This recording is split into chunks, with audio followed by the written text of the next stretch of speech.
పక్క రాష్ట్రంతో సమస్యల పరిష్కారం కోసం చర్చలు కానీ వీటన్నిటినీ ఇది నిరంతర ప్రక్రియ. మా ప్రభుత్వానికి ఎలాంటి భేషజాలు లేవు. నాడు జగన్మోహన్ రెడ్డి గారు ముఖ్యమంత్రి ఉన్నప్పుడు ఆంధ్రప్రదేశ్ భవన్ సమస్యను పరిష్కరించుకున్న మేము వస్తానే. నేడు చంద్రబాబు నాయుడు గారు ఉన్న వారు పక్క రాష్ట్ర ముఖ్యమంత్రి, వీలైనంత మేరకు సానుకూలంగా ఉన్న సమస్యలను పరిష్కరించుకుంటాం. ఇంకేమైనా మిగిలితే appellate authority government of India, government of ఇండియాలో కూడా పరిష్కారం కాకపోతే కోర్టులు ఉండనే ఉన్నాయి. సో వివిధ వేదికలను ఇరు రాష్ట్రాల సమస్యల్ని పరిష్కరించడానికి పక్క రాష్ట్రం అభివృద్ధి చెందితే మేము అసూయ పడేది లేదు. మా రాష్ట్ర అభివృద్ధి కోసం మేము అలసత్వం ప్రదర్శించేది లేదు. మా రాష్ట్రం యొక్క అభివృద్ధి కోసం నిరంతరం పనిచేస్తాం. నేను మొన్న చెప్పినా నేడు చెప్తున్నా, రోజుకు 18 గంటలు మేము కష్టపడతాము. తెలంగాణ పునర్నిర్మాణాన్ని చేస్తాము. తెలంగాణకు ఒక మంచి రోల్ మోడల్ స్టేట్గా తీర్చిదిద్దుతాము. దానికోసం మేము నిరంతరం పనిచేస్తాం. ఇంకా చేయాలి. ఇప్పుడైతే ప్రాపర్టీ ఆస్తి పాపకాలు జరిగిపోయినాయి.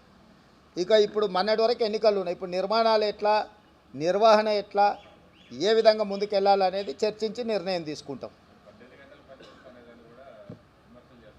చేసుకొని ఎవని ఇష్టం వాంది. ఎవడొద్దంటాడు? ఎవడన్నా తల కిందికి పెట్టి చేతుల మీద నడుస్తా అన్నాడు అనుకో, నేనేం చేస్తా? ఎవరికైనా పిచ్చి ఉందనుకో, ఎవడన్నా అంగిప్పుకొని తిరుగుతా అన్నాడు అనుకో, అంగిప్పుకొని తిరిగితే మంచిది కాదురా, తొడుకొని తిరిగి అంటాం. లేదు ఇట్లా అంటే పోరా నీ కర్మ అంటాం. 18 గంటలు నా రాష్ట్రం కోసం పనిచేస్తా అంటే ఎవరికి ఏడో నొప్పి అయింది? ఏం సమస్య? నాకు ఫామ్ హౌస్ లేవు. నాకు ఫామ్ హౌస్ ఉన్నా నాకు ఫామ్ హౌస్లో పండుకునే అలవాటు లేదు. కాబట్టి ప్రజలలో ఉంటా పనిచేస్తా అంటున్నా. నేను ఎవరికైనా ఏమన్నా నొప్పి అవుతుందా? రాసిండి అది కమిషన్కు సంబంధించిన చైర్మన్ గారు వారి మధ్యలో జరుగుతుంది. అది కమిషన్ చైర్మన్ గారే జవాబిస్తారు. విద్యుత్తు మీద విచారణ కమిషన్ మేము ప్రతిపాదించలేదు.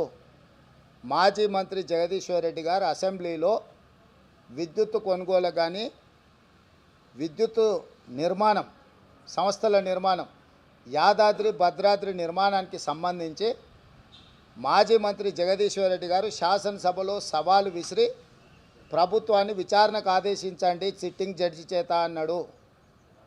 మేము తెలంగాణ రాష్ట్ర ప్రధాన న్యాయమూర్తిని సిట్టింగ్ జడ్జిని కేటాయించమంటే సిట్టింగ్ జడ్జిలను కేటాయించే పరిస్థితి లేదు. రిటైర్డ్ జడ్జిలతో మీరు వేసుకోవచ్చు అని అనుమతి ఇచ్చారు. రిటైర్డ్ జడ్జిలతో మేము ఇచ్చినాము. మేము వేసినాక దాదాపుగా 3 నెలలు టీఆర్ఎస్ కానీ జగదీశ్వర్ రెడ్డి కానీ ఏం మాట్లాడలేదు. ఎప్పుడైతే కేసీఆర్ గారిని వచ్చి వివరణ ఇవ్వు అని లేఖ రాసిండో ఆ తర్వాత ఇప్పుడు ఆరోపణలు